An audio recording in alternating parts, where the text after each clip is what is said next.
51 तोळे सोनं, एक फॉर्च्युनर गाडी आणि 7 किलो चांदीच्या ताटा एवढं देऊनही सुनेचा जाच काय थांबवला नाही आणि 2 कोटीच्या मागणीसाठी सुनेचा जाच केला आणि सुनेला शेवटी आत्महत्या करून जीव संपवावा लागला। पुण्यातील या घटनेबद्दल समाज माध्यमावर आणि माध्यमांवर मोठी चर्चा होत आहे। या संदर्भात बोलण्यासाठी माझ्यासोबत सामाजिक कार्यकर्ता अंजली दमानिया ताई आहेत।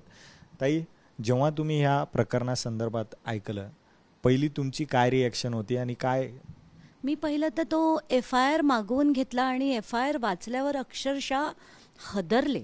म्हणजे त्यात पहिल्याच पॅरेग्राफमध्ये लिहिलंय की 51 तोळे सोनं काय, फॉर्च्युनर गाडी काय आणि चांदी देऊन सुद्धा या लोकांची पोटं भरत नाहीत आणि हे दिलंच का? माझा तर पहिला प्रश्न म्हणजे तिच्या आईवडिलांना आहे की तुम्ही हे का दिलत, कशासाठी दिलत? तुमची मुलगी तुम्हाला काही जड झाली होती का? त्या लोकांनी मागणी काही का करेना? तुम्ही त्यांच्यावर पहिला FIR करायला हवा होता। तर मला ते वाचून आणि त्याचे मी सगळे फोटो बघितले, त्या मुलाचे देखील बघितले, त्याच्या भावाचे देखील बघितले, त्यांच्या अनेक कार्यक्रमांमध्ये अजित पवार आले होते, रुपाली चाकणकर आले होत्या, ते सगळं बघून मला असं वाटतं की काय बोलावं या लोकांना, म्हणजे काय बोलावं त्या आईवडिलांना जे सासू सासरे त्या मुलीचे होते, की त्यांना किती पैसे हवे होते। आणि त्याच्यात FIR मध्ये असं देखील लिहिलंय की तो जेव्हा एकदा आई वडिलांकडे आला, मुलीच्या वडिलांकडे, की 2 कोटी रुपये द्या, मला जमीन घ्यायची आहे, तर तू लग्न कशासाठी केलेस? पैशासाठी? आणि अशा लोकांना आणि अशा कुटुंबाला पहिलं तर अक्षरशः सरळ केलं पाहिजे। त्यांना पहिली इतकी कसून त्यांची चौकशी झाली पाहिजे आणि जे जे त्याच्यात दोषी आहेत, मग त्याच्यात असं लिहिलंय की तिची सासू नणंद सगळेच जण त्रास देत होते, हिलाही देत होते आणि दुसऱ्या सुनेलाही देत होते। तर या सगळ्या गोष्टीची कसून चौकशी झाली पाहिजे। आणि मला अजित पवारांना हेच सांगायचं आहे की तुम्ही म्हणता ना मी दादा, आमच्या लाडक्या बहिणी, तर ही मुलगी 23 वर्षाची होती, ही तुमच्या जय आणि पार्थपेक्षाही छोटी होती, तर तिला तरी न्याय मिळवून देण्यासाठी तुम्ही काहीतरी यावेळेस बोला आणि सांगा की यांना माझ्या पक्षात असेल, मी आत्ताच्या आत्ता याला पक्षातनं बाहेर फेकतोय। हे शब्द जोपर्यंत येणार नाहीत ना, तोपर्यंत परिस्थिती पण बदलणार नाही आणि आमची पण खात्री पटणार नाही की तुम्हाला खरंच त्याच्याबद्दल काहीतरी वाटतंय म्हणून। खरं तर ताई, हे फक्त हुंड्याच्या मागणीपुरतं प्रकरण दिसत नाही आहे। TV9च्या हाती त्या मुलीचा शवविच्छेदनाचा अहवाल मिळाला आहे। तिच्या शरीरावर जखमा होत्या, कुठंतरी अटेम्प्ट टू मर्डर किंवा त्रास, छळ या अशा काही केसेस लागू शकतात। नाही, बऱ्याचशा केसेस, कारण त्याच्यात असंही लिहिलंय की लग्न झाल्याच्या दुसऱ्या दिवशीपासून तिला त्रास होता।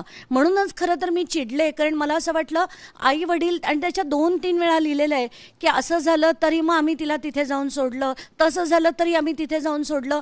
मला तर आई वडिलांना विचारायचं आहे की तुम्हाला इतकी तुमची मुलगी जड झाली होती का तिला परत परत तुम्ही सासरी धाडत होतात, जेव्हा कळतंय की तिचा तिथे छळ होतोय? तिने तर एका ठिकाणी असंही म्हटलं होतं की मला इतकी बेदम मारहाण केली गेली। आणि असं सगळं असताना हे आपण ह्या जमान्यात सुद्धा आपण हे सगळं चालवून घेतोय, तर सासू सासरे तर दोषी आहेतच, मी तर म्हणते आई वडील पण दोषी आहेत आणि त्यांच्यावर सुद्धा कारवाई झाली पाहिजे। कारण अशा ह्या घटना ज्या घडतात ना, त्या खरं तर आईवडिलांनी ताबडतोब FIR करायला हवा होता। त्यांच्या मुलीचा इतका छळ होत असताना FIR नाही तर निदान त्यांना बोलवून जाब तरी विचारायला पाहिजे होता की आमची मुलगी, आम्हाला काही जड झालेली नाही आहे, आम्हाला तुम्हाला प्रश्न विचारायचे आहेत की का छळ करताय, एवढी तरी ताकद दाखवायची होती। पण मला खरंच वाईट वाटतंय की अजूनही आपण तेच अशी नमती बाजू वगैरे घेणं, हा जो प्रकार आहे ना, तो आता बंद झाला पाहिजे। तिच्या सासऱ्यावर जे सर्व ह्या मागणीचे मुख्य प्रमुख होते, त्यांच्यावर काही कडक कारवाई होताना दिसत नाही आहे। काय सरकारकडे मागणी? मला तर आता असंच सांगितलंय की ते सध्या मिळत पण नाही आहेत, कुठेतरी गायब आहेत, फरार आहेत। शोधून काढा त्यांना, कुठेही टोकाचं हे करा, प्रयत्न करा, पण त्यांना शोधून काढा आणि त्या सगळ्या कुटुंबाची, सगळ्यांची चौकशी कसून करा। हे असं जर आपल्याला घडणं परत थांबवायचं असेल, त्या सगळ्यांची चौकशी करून जे जे दोषी आहेत त्यांना शिक्षा झाली पाहिजे। मागणी बिगणी काय, हे झालंच पाहिजे, ही माझी मागणी नाही, हे करणं भाग आहे आणि क्रमप्राप्त आहे। खरं तर ताई, मी राजकीय प्रश्नाकडे येतो। काल छगन भुजबळ यांचा मंत्री म्हणून शपथविधी पार पडला, त्यानंतर कुठंतरी धनंजय मुंडे यांना रिप्लेस केलं म्हणून छगन भुजबळ यांना तिथं आणण्यात आलं अशी चर्चा सुरू झाली। त्यातच काल रात्री धनंजय मुंडे मुख्यमंत्री आणि अजितदादांची भेट घेऊन आलेले आहेत फडणवीस आणि अजितदादांची.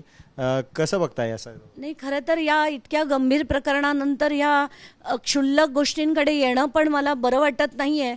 पण तुम्ही प्रश्न विचारला म्हणून सांगते की काल रात्री जेव्हा ती बातमी बघितली मला असं वाटत होतं काय या धनंजय मुंडेचा रुबाब आहे. म्हणजे अजूनसुद्धा ते अजित पवारांना घेऊन फडणवीसांकडे जातात. आणि याच्यातनं दोन गोष्टी आपल्याला कळतात. एक म्हणजे यांना भुजबळांना आणणं हा काय अजित पवारांचा निर्णय नव्हता, हा देवेंद्र फडणवीसांचा निर्णय होता, हे याच्यावरनं सिद्ध होत आहे.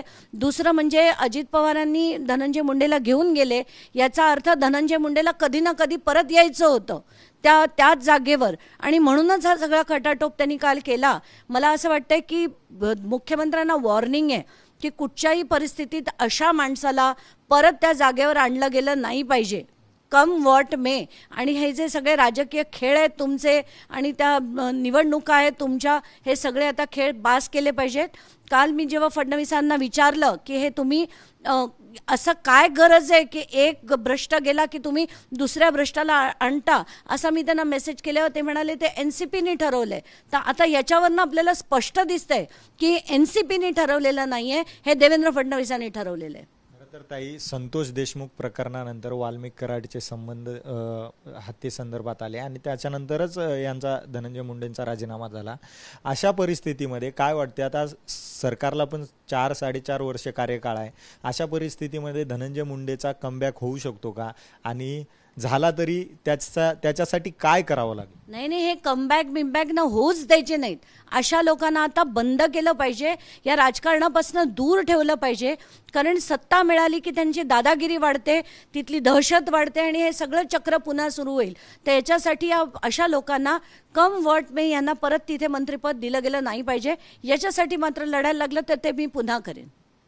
तर ह्या होत्या सामाजिक कार्यकर्त्या अंजली दमानिया, ज्यांनी सांगितलंय की धनंजय मुंडे यांचा कमबॅक नाही तर अशा लोकांना बंद केलं पाहिजे. आणि पुण्याच्या प्रकरणामध्ये जितके दोषी त्या मुलीच्या सासरचे आहेत तितकेच माहेरचे आहेत, कारण का मागण्या पुरवत राहिल्यामुळे त्यांची जी इच्छा आहे ती वाढत राहिली आणि त्यातून या मुलीचा दुर्दैवी अंत झाला.